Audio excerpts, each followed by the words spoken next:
Go to Amazon right now. Type Toshiba TV. You'll find one. A 65-inch QLED, decent specs, $380. Looks like a bargain. Looks like Toshiba. It's not. That television was designed, engineered, and manufactured by Hisense, a Chinese company that bought Toshiba's entire TV operation for $113 million. They got the factories, they got the engineers, they got the logo for 40 years. And Toshiba? Toshiba doesn't make televisions anymore. But here's the thing. Toshiba isn't even the strangest story. There are 4 of them. 4 massive Japanese brands that used to be stamped on every television in every living room on every continent. Mitsubishi, Hitachi, Toshiba, Sharp. One of them built the world's first laser-powered TV and then walked away from the market like it never happened. One hasn't manufactured its own set since 2012, but you can still buy a TV with its name on the front. One got swallowed by the company that assembles your iPhone. And one, maybe the most painful one, pioneered the flat-screen LCD television that you're probably watching this on right now.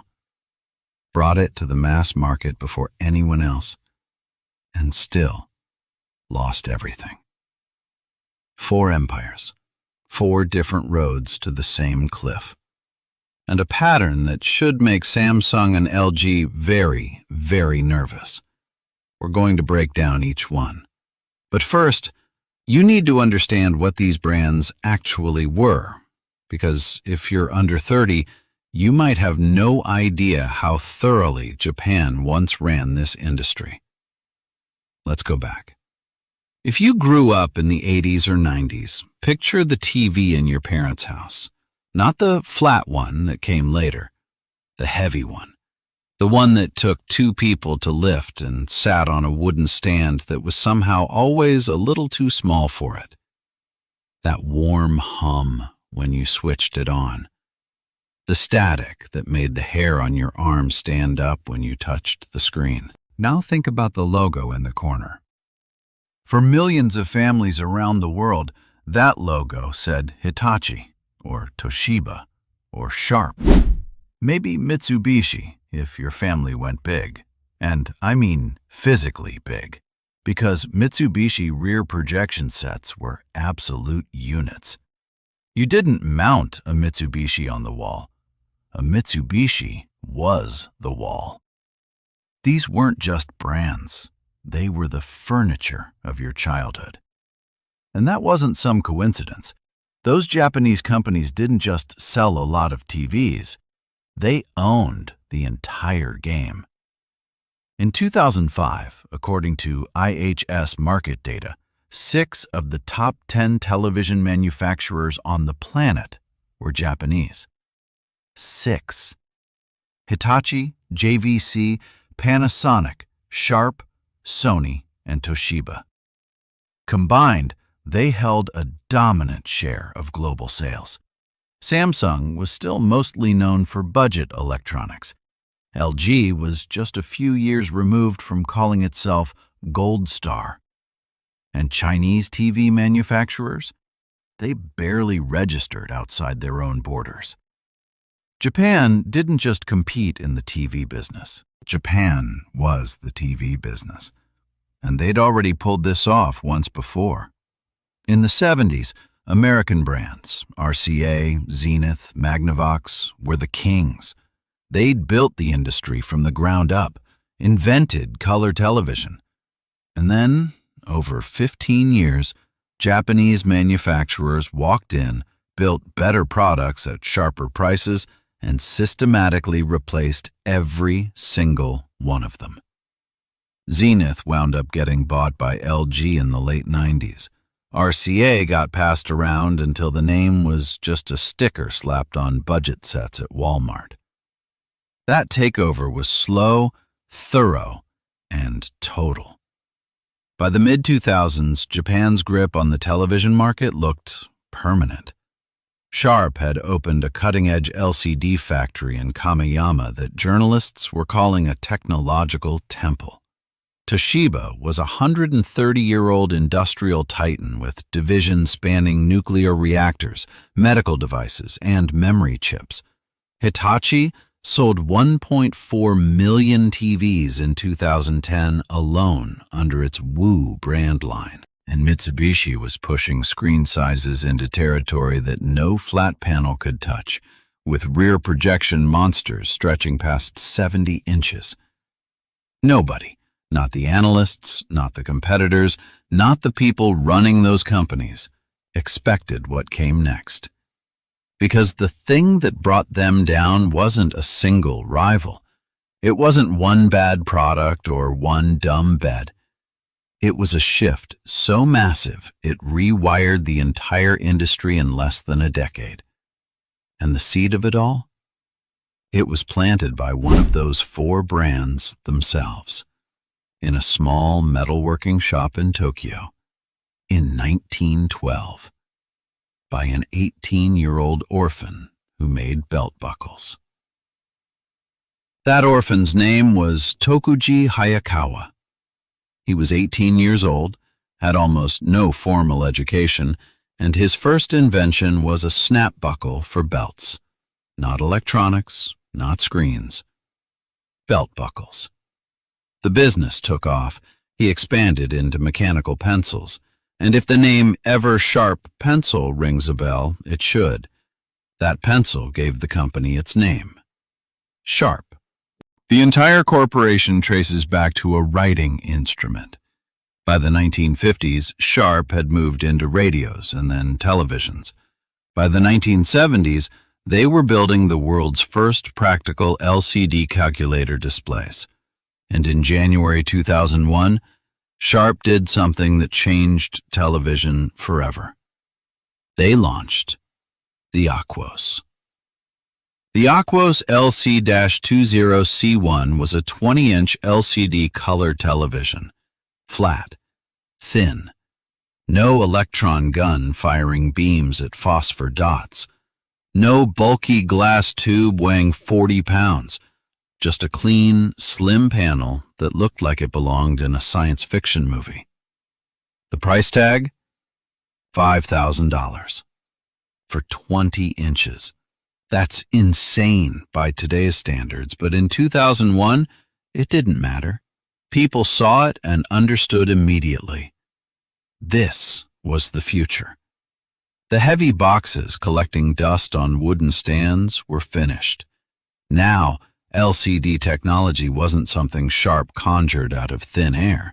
Other companies were working on flat panels too. But Sharp was the one that took 3 decades of in-house LCD research, from calculators to camcorder screens to laptop displays, and turned it into the first mass-market flat-panel TV designed for your living room. They didn't just enter the market. They opened the door that everyone else walked through. And for a few years, they were winning the race they'd started. The Kamiyama factory in central Japan became a symbol of LCD excellence. Kamiyama model wasn't just a product line, it was a seal of quality. By 2005, Sharp had sold over 16 million Aquos screens worldwide. They unveiled a 65-inch LCD at CES that year, the largest the world had ever seen. Journalists lost their minds.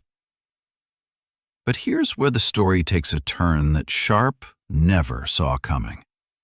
And it's the same turn that crushed all 4 of our brands.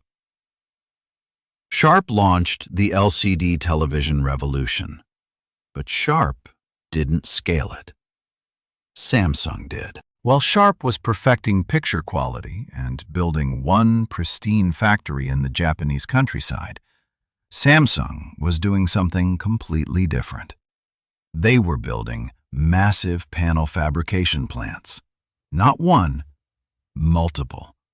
They were pouring billions into production capacity, driving costs down through sheer volume, and vertically integrating everything, from the raw glass substrates to the finished sets on store shelves. LG followed the same playbook. Both Korean companies understood something the Japanese either missed or refused to accept. In the flat panel era, the company that controls the panels controls the market. That distinction between pioneering a technology and owning its supply chain turned out to be the difference between winning and disappearing. Think about it this way. By the mid-2000s, if you were Hitachi or Toshiba and you wanted to build a flat-screen TV, where did you buy the panel? From Samsung. Or from LG. You were buying the most expensive component of your own product from your direct competitors. And those competitors were selling you the panel at a price that left just enough margin for them to undercut you on the finished television.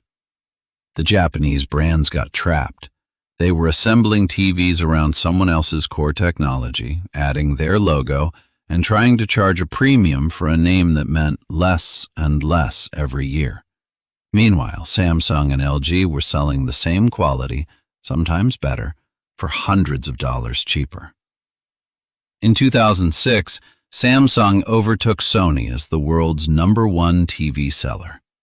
That was the earthquake. Not because Sony is one of our 4 brands, but because Sony was supposed to be untouchable. If Sony could fall, anyone could. And Sony's pain didn't stop there. Their TV division posted losses for nearly a decade straight. They sold off the Vaio laptop brand, and they eventually survived only by retreating to the premium segment and leaning hard on PlayStation and entertainment. If even Sony barely made it through, what chance did anyone else have? And then the real flood came.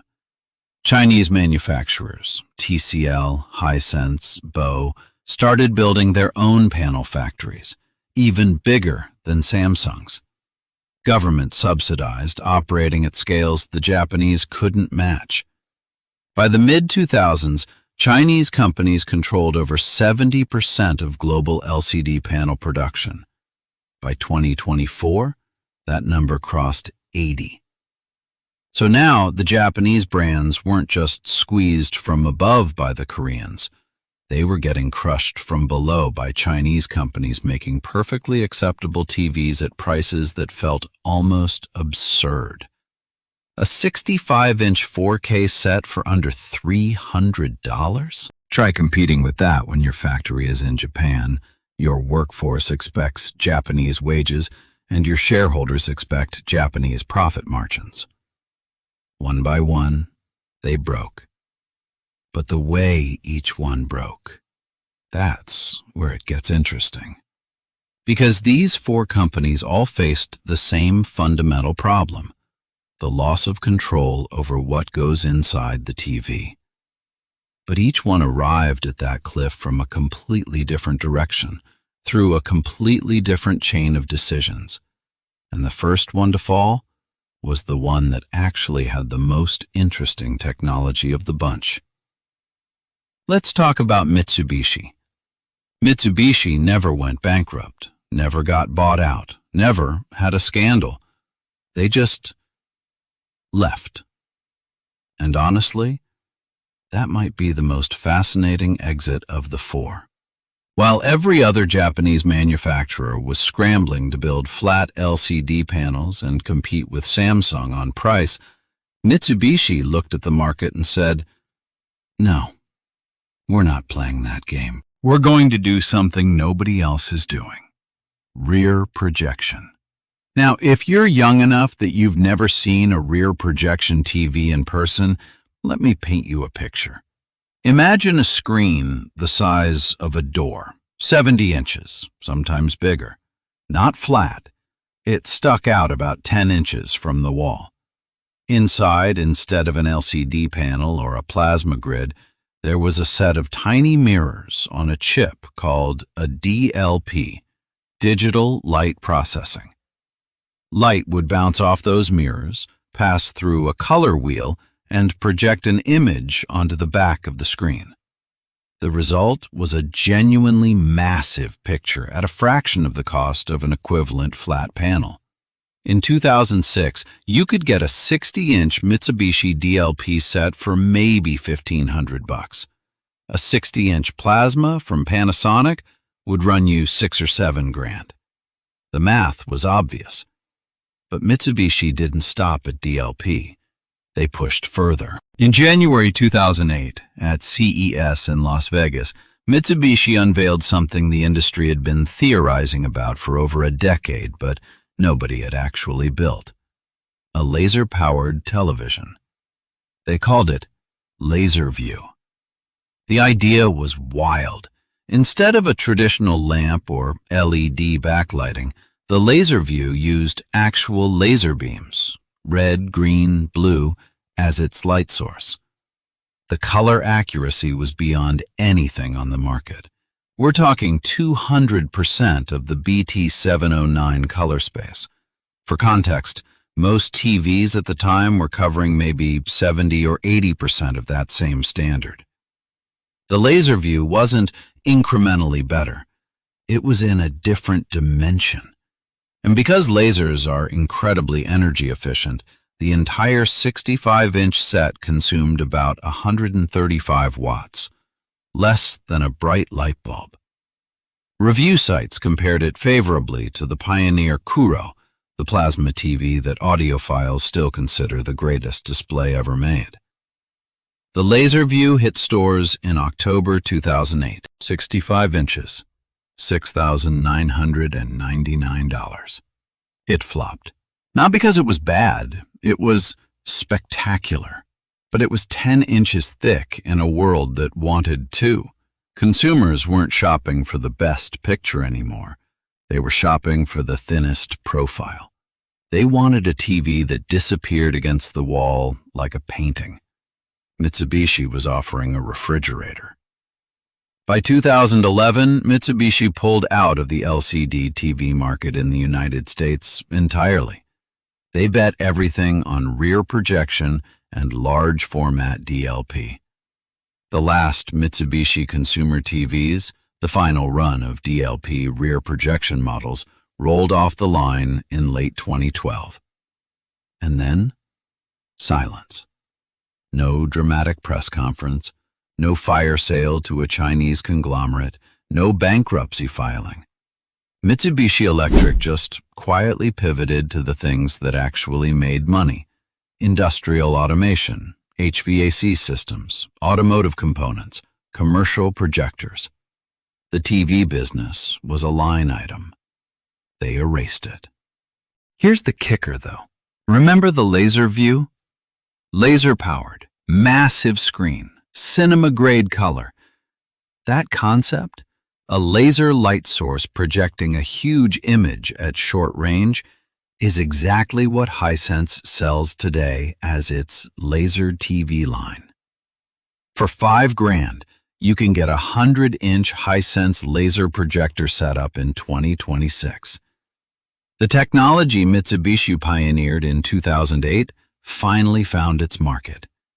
15 years too late for Mitsubishi to benefit from it. They were right about the technology. They were just wrong about the timing. And in consumer electronics, being early is the same as being wrong. Now, Mitsubishi's exit was clean, almost dignified. The next one? Not so much. Because Hitachi didn't leave the TV market. Hitachi just sort of evaporated. Hitachi had been making televisions since 1956. Their first set was a 14-inch black and white model, released just 3 years after TV broadcasts started in Japan. For over 5 decades, a Hitachi television was a safe, reliable, boring in the best way purchase. Your dad bought one, it worked for 12 years, and the only reason you replaced it was because you wanted a bigger screen. In the 2000s, Hitachi tried to stay relevant with a line called Woo, plasma and LCD sets aimed at the premium Japanese market. But globally, they were a ghost. By 2010, their worldwide market share in flat panel TVs was 0.5%. 0.5%. They were selling fewer and fewer units every year, while Samsung was shipping tens of millions. In 2012, Hitachi closed its last remaining TV factory, a plant in the Gifu prefecture of central Japan that had been producing about 100,000 sets a month. The factory didn't shut down entirely. Hitachi converted it to make projectors and semiconductors instead. But television production? Done. What happened next is the part that feels almost surreal. Hitachi didn't stop selling TVs. They just stopped making them. The company outsourced everything to third-party manufacturers. In Europe, if you bought a Hitachi TV from Argos or Amazon, the set was actually built by Vestel, a Turkish electronics conglomerate. Same plastic, same panels sourced from China, just a different sticker on the bezel. Sales collapsed. From 1.4 million sets in 2010 to roughly 60,000 by 2017, a 95% drop. In 2018, Hitachi officially exited the Japanese television market after 62 years. No press tour, no farewell product, just a quiet corporate filing that most tech outlets covered in a single paragraph. If Mitsubishi's exit was a soldier walking off the battlefield with his head held high, Hitachi's was someone slowly backing out of a room, hoping nobody would notice they were gone. Nobody did. And then there's Toshiba. And honestly, I almost don't know where to start with this one, because the Toshiba story isn't really a TV story. It's a crime story. A corporate thriller that starts with forged accounting books and ends with one of Japan's oldest companies being carved up and sold for parts like a stolen car. Toshiba was founded in 1875. Let that sink in. 1875. Before automobiles, before airplanes, before recorded sound.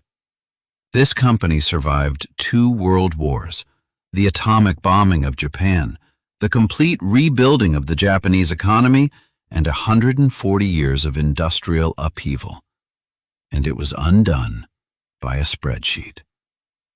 In early 2015, Japan's Securities and Exchange Surveillance Commission got an email, a whistleblower. Someone inside Toshiba was saying the company's financial reports didn't add up. The commission started asking questions. Toshiba launched an internal probe.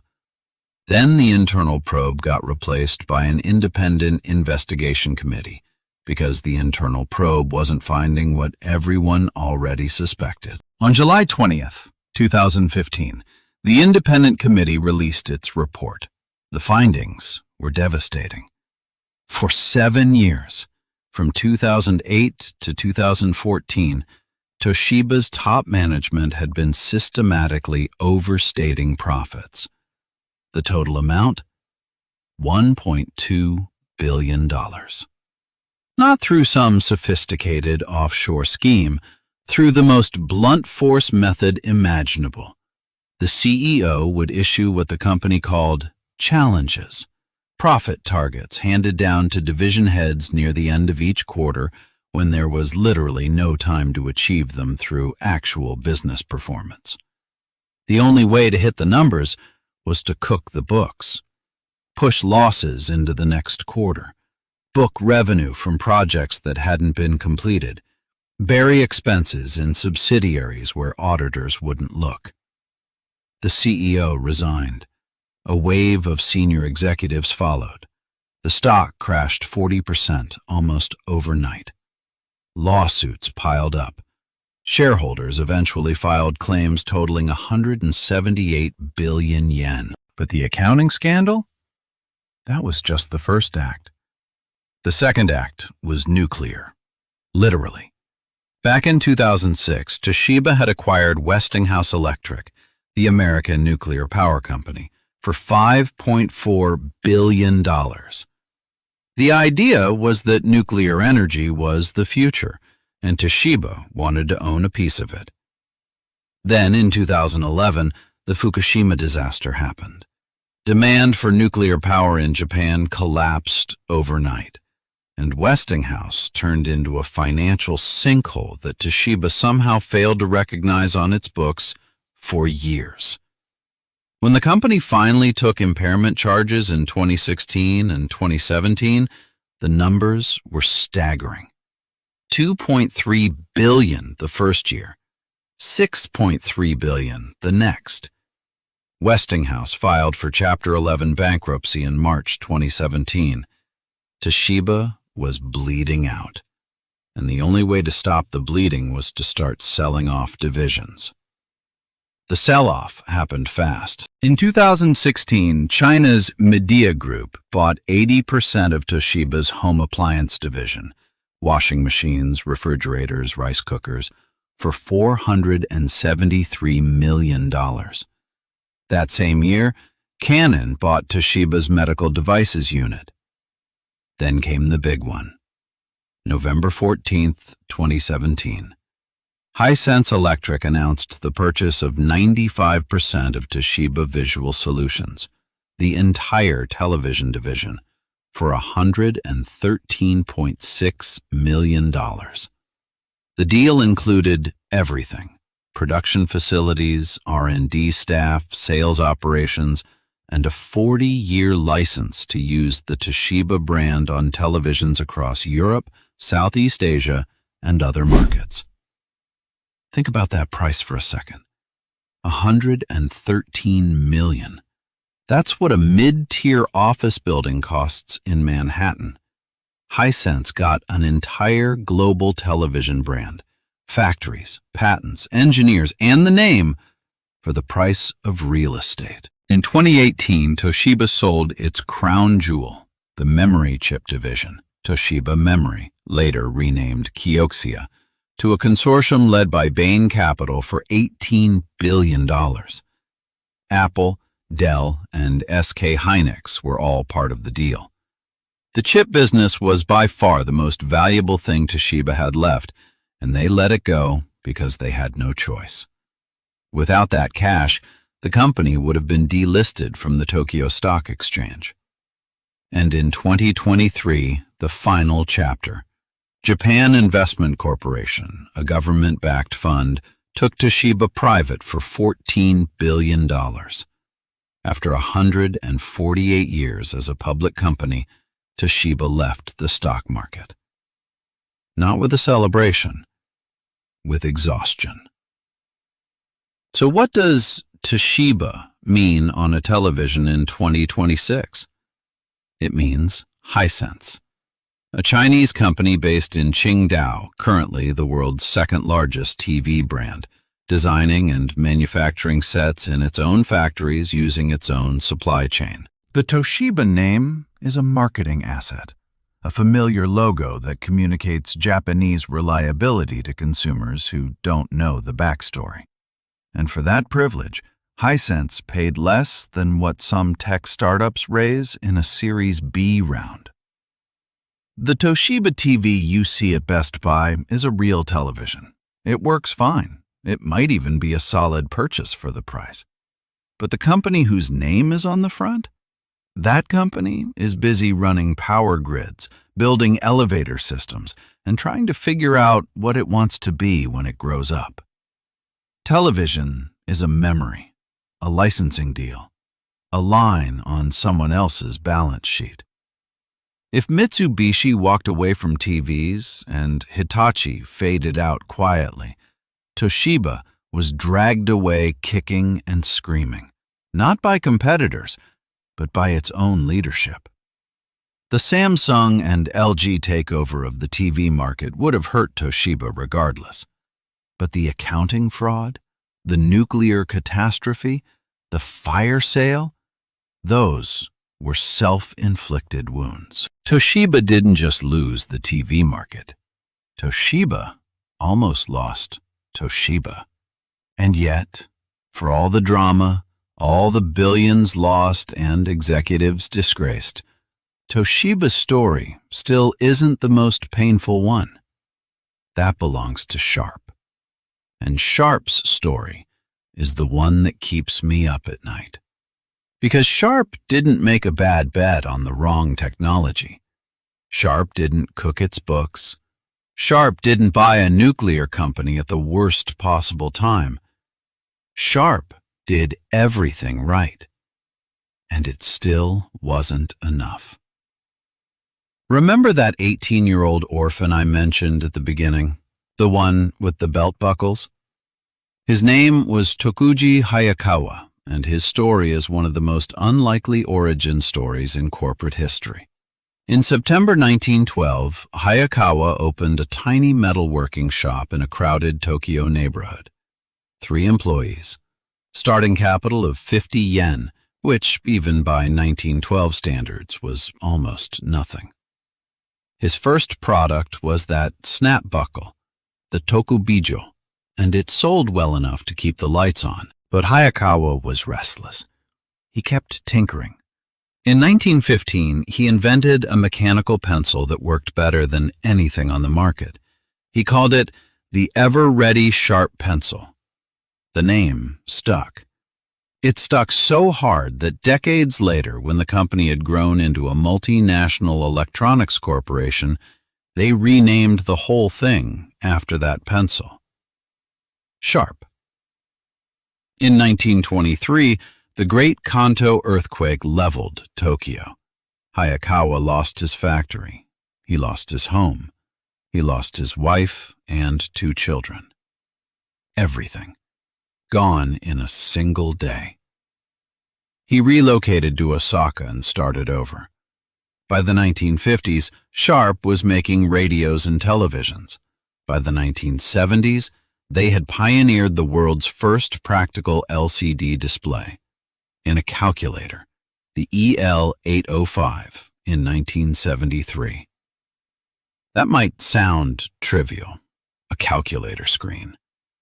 But that tiny strip of liquid crystal display technology was the seed of everything that came after. Sharp understood LCD at a molecular level before anyone else in the industry was paying attention. And on January 1st, 2001, Sharp planted that seed in a television set and changed the direction of the entire market. The Aquos, the first mass-market LCD color television designed for home entertainment. 20 inches, nearly $5,000. And it didn't matter that it was expensive because it was flat, it was beautiful, and it made every CRT set in the world look like an antique overnight. The Kamiyama factory became the epicenter. Opened in 2004 in Mie Prefecture, it was Sharp's pride. A state-of-the-art LCD panel production facility where every step of the manufacturing process was controlled in-house. Made in Kamiyama became a marketing phrase in Japan, a shorthand for uncompromising quality. By 2005, Sharp had sold over 16 million Aquos screens globally. They debuted the world's largest LCD at CES. They introduced Quatron, a panel technology that added a 4th yellow subpixel to the standard red-green-blue grid, producing colors that reviewers described as museum quality. Sharp wasn't just competing. Sharp was defining what a television could be. And then they made a decision that looked brilliant at the time and catastrophic in hindsight. In 2007, Sharp announced plans to build a new factory. Not just any factory, the most advanced display production facility on Earth. Located in Sakai, near Osaka, it would be the world's first 10th-generation LCD panel line, capable of cutting enormous sheets of glass into screens of almost any size with minimal waste. The price tag? $3.4 billion. Sharp was betting the company on the idea that owning the most advanced manufacturing would keep them ahead of everyone else. The Sakai plant opened in 2009, right into the teeth of the global financial crisis. Demand cratered. Panel prices collapsed. Samsung and LG were already operating their own massive factories and selling panels to anyone who wanted them at prices Sharp couldn't match. And then came the Chinese wave. BOE, TCL's CSOT, HKC, building even bigger Gen 10.5 factories with government subsidies that made the economics almost impossible to compete with. The Sakai factory, Sharp's crown jewel, the most advanced LCD facility in the world, operated at a loss for almost its entire existence. By 2012, Sharp was on the edge of bankruptcy. The stock price had fallen over 75%. And then, between 2015 and 2018, in one of the most bitter ironies in TV history, Sharp licensed its own brand name in North America to Hisense. The company that launched the LCD television revolution was handing its own logo to a Chinese competitor because it couldn't afford to sell TVs there itself. In 2016, a lifeline appeared. Foxconn, the Taiwanese manufacturing giant best known for assembling Apple's iPhones, bought a controlling stake in Sharp for approximately $3.5 billion. The idea was logical on paper. Combine Sharp's brand recognition and display technology with Foxconn's manufacturing scale and distribution network. A comeback story. It didn't work. Foxconn tried. They relaunched Sharp-branded TVs in the U.S. They poured resources into the Sakai plant, but the fundamental problem hadn't changed. Chinese panel makers were producing LCD screens at prices that no Japanese factory could match, and consumers didn't care enough about the Sharp name to pay a premium. In March 2024, Sharp's CEO, Robert Wu, a Foxconn appointee, went on an earnings call and said 6 words that sounded like a eulogy. "We are in a downward spiral."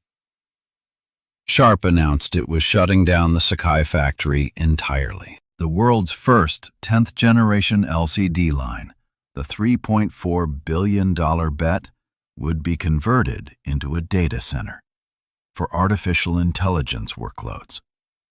In May 2025, Sharp sold its other legendary factory, the Kamiyama plant, the one that had been synonymous with LCD excellence, back to Foxconn. Losses of the previous 2 years totaled $2.8 billion. By 2026, the company that launched the mass-market LCD television no longer manufactures LCD panels. At all. Let that settle for a moment. Sharp created the template for the technology that sits in your living room, your office, your pocket.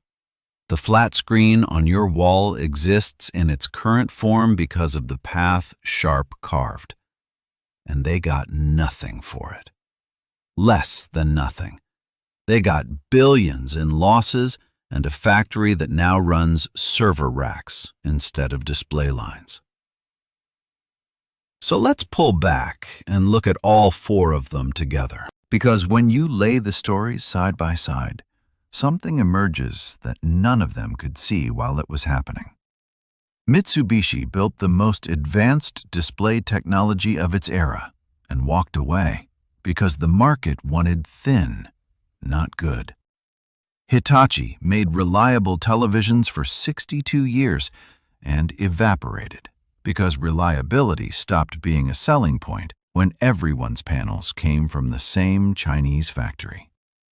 Toshiba was dismantled by its own executives, men who cared more about hitting quarterly targets than telling the truth. And the TV division was the first piece thrown overboard. And Sharp, the most tragic of the four, launched the very revolution that reshaped the industry, and then watched helplessly as bigger, cheaper, faster competitors scaled it beyond anything Sharp could afford to match.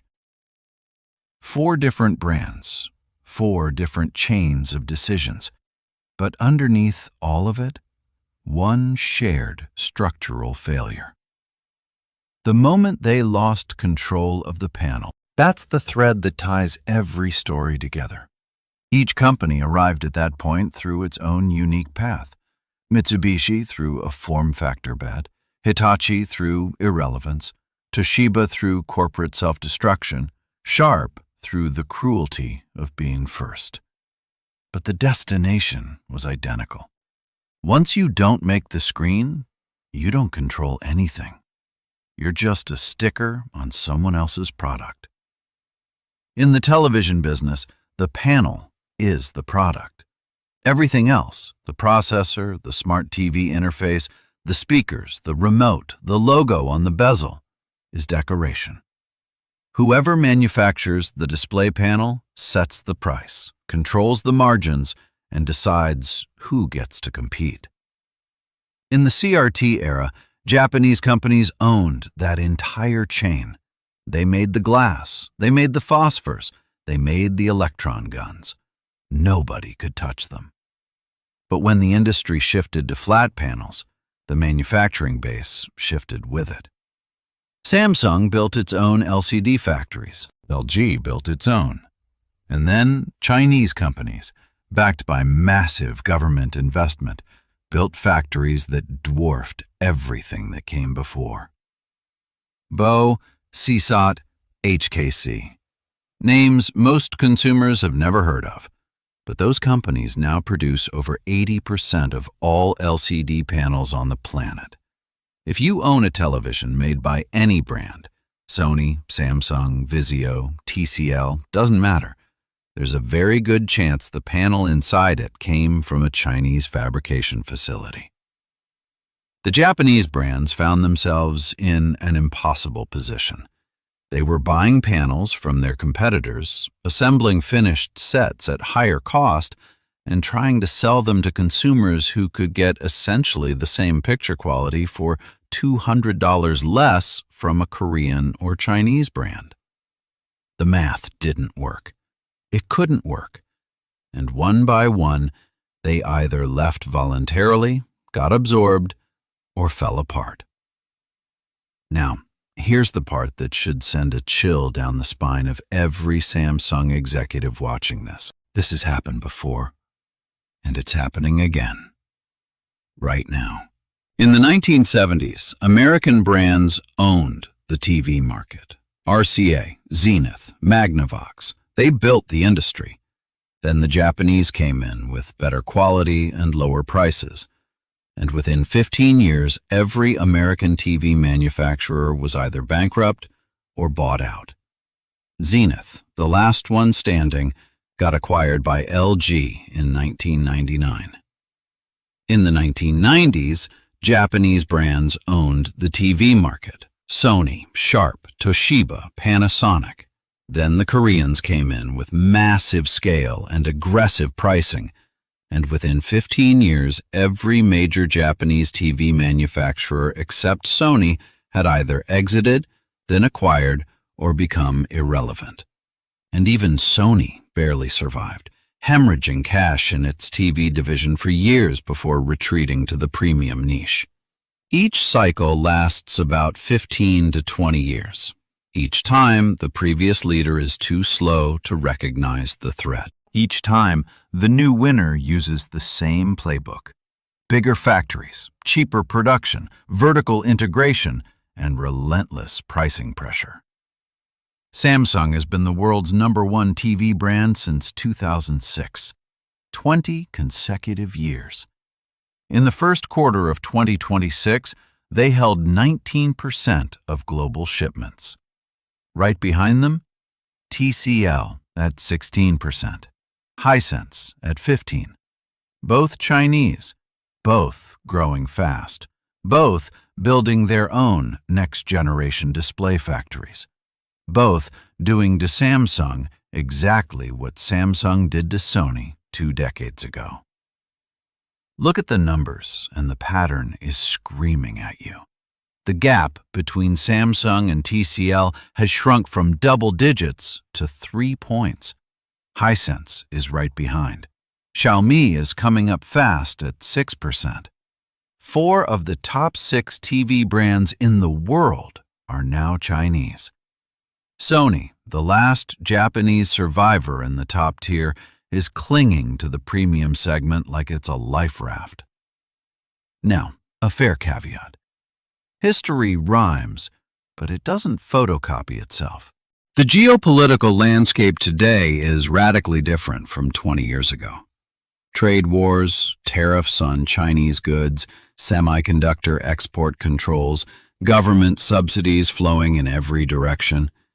These forces could slow the cycle, speed it up, or twist it into something we haven't seen before.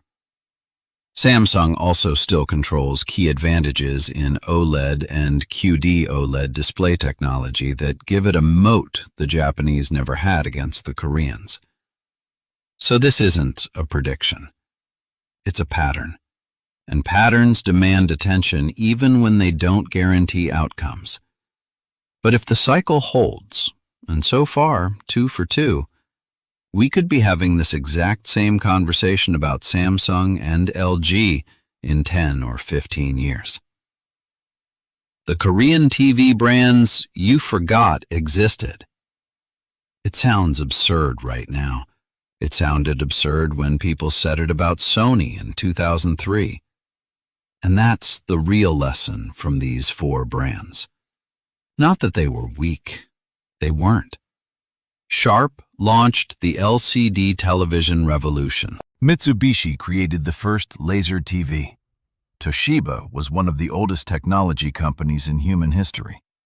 Hitachi made televisions for more than half a century. These were serious companies with serious engineers and serious technology. They didn't disappear because they made bad products. They disappeared because the market moved faster than they could. The rules changed, from craftsmanship to scale, from quality to cost, from owning the technology to owning the factory. And by the time they understood the new rules, someone else was already winning by them. That's not a Japanese problem. That's not a TV problem. That's just how this industry works. The only question is, who's next? So, one last thing before you go. Look at the television you're watching this on, or the monitor, or the phone, or the tablet, whatever screen is in front of you right now. Check the brand. If it says Samsung, it's probably actually Samsung. For now. If it says Toshiba, it was made by Hisense. If it says Sharp, it's a Foxconn product. If it says Hitachi, a factory in Turkey built it. And if it says Mitsubishi, you're either watching this in a museum or you've got a rear projection set from 2011 that simply refuses to stop working. Respect. Drop a comment and tell me, what brand is your TV? And did anything in this video surprise you?